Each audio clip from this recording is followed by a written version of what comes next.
Olá, meus amigos, minhas amigas, sejam bem-vindos para mais uma aula aí do nosso curso de Direito. Hoje o tema que me traz aqui e que a gente vai analisar em conjunto, né, é o elemento do fato típico. Qual seria esse elemento? A tipicidade. Então vamos lá. A tipicidade, sob o ponto de vista da teoria tradicional, ela traz a ideia de tipicidade formal. O que seria a tipicidade formal?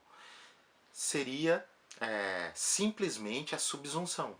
Subsunção do quê? Do comportamento do indivíduo em relação, né, ao fato que ele praticou, para que eu possa enquadrá-lo num tipo penal. E daí eu tenho uma tipicidade formal, essa mera subsunção. Então, veja, o indivíduo que subtrai uma bicicleta, né, ele se enquadra dentro do tipo penal do artigo 155. Subtrair para si ou para outrem coisa alheia móvel. Muito bem. Isso a teoria tradicional traz a tipicidade formal. Só que a doutrina moderna ou contemporânea, ela não se satisfaz apenas com a tipicidade formal. Ela trouxe a tipicidade material, em que você precisa fazer um juízo de valor, tá? Para que você consiga analisar o comportamento do indivíduo, com base em quê? No princípio da insignificância, no famoso princípio da insignificância, em que será analisado a relevância do dano causado à vítima ou a relevância da ameaça de dano. Então o indivíduo entra numa padaria, numa papelaria, por exemplo, e furta ali uma caneta, tá? Uma caneta Bic, dessa comum, né? O que seria esse juízo de valor? Qual é a relevância em termos de dano ao patrimônio da vítima para que eu possa enquadrar esse indivíduo num tipo penal? Então, em razão do princípio da insignificância, tá? Se eu aplico o princípio da insignificância aí, dentro dessa tipicidade material, o que aconteceria com esse indivíduo? Ele não responderia pelo crime. Por conta do quê? De uma atipicidade material, na verdade. Tá? De uma atipicidade material. Como a lesão ao bem jurídico da vítima é insignificante, tá? Não há razão para restringir a liberdade desse indivíduo a ponto de prendê-lo. Então, por conta do princípio da insignificância, haveria aí nem a análise completa do fato típico, tá? Porque haveria uma atipicidade. E existem críticas em relação a isso daí, né? Porque fica muito subjetivo, tá? Porque você acaba analisando o valor do objeto. Porque para a tipicidade formal, quem furtou a bicicleta e quem furtou a caneta ou uma folha de papel sulfite praticou o mesmo crime, subtrair para si ou para outrem coisa alheia móvel. Só que na tipicidade material há esse juízo de valor. Então fica um critério muito subjetivo, né? E outra, imagine que alguém furte 10 reais, tá? Então, num primeiro momento, seria algo insignificante. Mas vamos supor que esses 10 reais foi de um andarilho na rua. Então, para ele é um valor significante, não insignificante. Então, por isso que é alvo de críticas, tá?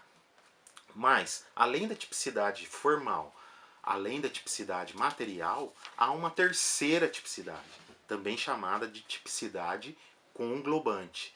Então, nós teríamos aí uma tipicidade formal, uma tipicidade material, e a tipicidade conglobante, ela acrescenta um elemento chamado antinormatividade. O que seria isso daí? Já antecipando para vocês. É vocês transportarem um elemento da segunda fase da teoria do crime, da antijuridicidade ou da ilicitude, para a fase primeira, dentro da tipicidade. Então, qual o exemplo que o Rogério Sanches dá e que fica claro isso daí? porque daí a gente consegue analisar um equívoco. Imagine que, né, nós juízes, né, emanamos aí uma ordem de serviço para que um oficial de justiça adentre a casa de um indivíduo e pegue um quadro para ser penhorado. Ora, esse indivíduo pode inclusive pedir a força policial porque não vai conseguir realizar sozinho, dependendo da situação. E daí ele não vai responder por crime algum por conta do estrito cumprimento do dever legal. Ele está cumprindo a nossa ordem judicial. Tá? Ele está cumprindo a nossa ordem judicial. Ora, que coisa estranha. Então, ao cumprir, ele praticou um fato ilícito e ele só não vai ser punido por causa do estrito cumprimento do dever legal que está na segunda fase do crime. Então, fica meio estranho isso daí. Então, a tipicidade conglobante, o que ela preconiza? Que esse estrito cumprimento do dever legal seja analisado dentro da tipicidade, logo na primeira fase. Então, esse indivíduo, esse oficial de justiça, por exemplo, estaria excluído de qualquer responsabilidade. Tá? É isso daí. Bom, existem espécies de tipicidade formal. A tipicidade formal, ela pode ter uma adequação imediata ou direta, ou pode ter uma adequação mediata ou indireta. A imediata é essa simples. A matou B. Ora, é uma adequação imediata. Porque se A matou B, eu já consigo enquadrá-la no crime de homicídio. Matar alguém, artigo 121. Na tipicidade formal de adequação mediata, isso não ocorre de maneira simples. Essa subsunção não ocorre de maneira simples. Como assim, professor? Olha, nós temos vários tipos, né? Primeiro, seria uma adequação como norma de extensão. Veja bem, o tipo penal, ele traz o matar alguém. Não traz a tentativa de matar alguém. Você não vai encontrar no Código Penal o tipo de tentativa de matar alguém. Então, como que eu consigo fazer essa subsunção, né, da tentativa? Eu tenho que combinar o artigo 121, por isso que é mediato, com o artigo 14. 2, que vai tratar da tentativa. Então eu tenho que combinar artigos para poder enquadrar o comportamento desse indivíduo dentro de um tipo penal. Tudo bem? Esse é um dos modelos. O outro é a adequação por extensão pessoal. O primeiro foi temporal, extensão temporal. Esse segundo é uma extensão pessoal. O raciocínio é o mesmo. Como que eu vou enquadrar dentro de uma cena de homicídio as pessoas que ali participaram daquele crime? Teve 2 que atiraram na vítima, um que armou a cena do crime e levou a vítima para que ela não tivesse condições de fugir, o outro que ficou no carro esperando para dar fuga aos autores. Como que eu vou enquadrar tudo isso daí? O raciocínio é o mesmo. O artigo 121 só fala em matar alguém. Como que eu vou enquadrar o concurso de pessoas na prática de um crime? Então eu vou ter que conjugar o artigo 121 com o artigo 29 do Código Penal. Mais uma vez, é uma tipicidade formal de adequação mediata. Muito bem. O terceiro tipo, tá, de adequação típica formal é o chamado a extensão causal. Como que eu vou enquadrar, por exemplo, os crimes omissivos, em que a pessoa tem o dever jurídico de impedir o resultado, já que o crime de homicídio ele fala em matar alguém, ou seja, um comportamento ativo. Como que eu vou enquadrar alguém por comportamento omissivo, né? Exemplo, a mãe que mata o filho por inanição, ou seja, a criança morreu por não receber comida, né? Nenhum tipo de alimento. Como que eu vou enquadrar essa mãe? Então, o Código Penal, o legislador trouxe o artigo 13, parágrafo 2º. as pessoas que têm o dever jurídico de impedir o resultado. Se não tivesse esse artigo, dificilmente, né, eu conseguiria enquadrar o comportamento dessa mãe por omissão, né? Porque daí o artigo 13, parágrafo 2º, considera que ela produziu esse resultado. É o que eles chamam de crime omissivo impróprio ou comissivo por omissão. Tá? Então esse seria o terceiro. Né? Adequação formal, primeiro, por extensão temporal, segundo, por extensão pessoal e esse terceiro, por extensão causal. Muito bem. Num quarto tópico aqui, que eu separei para vocês, são os elementos que compõem o tipo penal. Então, dentro de um tipo penal, ou seja, no caput do artigo, nós temos elementos descritivos, que descrevem um comportamento, tá? Seja em relação a lugar, seja em relação a tempo, tá? E elementos, dentro dos elementos objetivos, elementos objetivos, descritivos e normativos. Os normativos são os que têm que fazer juízo de valor. E também temos os elementos subjetivos, que estão relacionados à finalidade do agente. Então vamos analisar, dentro dos elementos do tipo penal, os objetivos primeiro. Os objetivos descritivos. Então, tem um exemplo que eu gosto bastante de dar. Né? A pena do crime de furto, ela se eleva quando o furto é praticado durante o repouso noturno. Ou seja, é um elemento objetivo, descritivo em relação ao tempo do crime. Que momento que foi esse crime? Né? Em que momento que foi praticado esse crime? Isso em relação ao tempo, é um elemento descritivo. Agora, o que seria um elemento objetivo normativo? É aquele que você tem que fazer um juízo de valor. Como assim, professor? Fazer um juízo de valor. Então, quando você estuda, por exemplo, os crimes praticados contra a administração pública, um dos crimes é o peculato, né? A corrupção.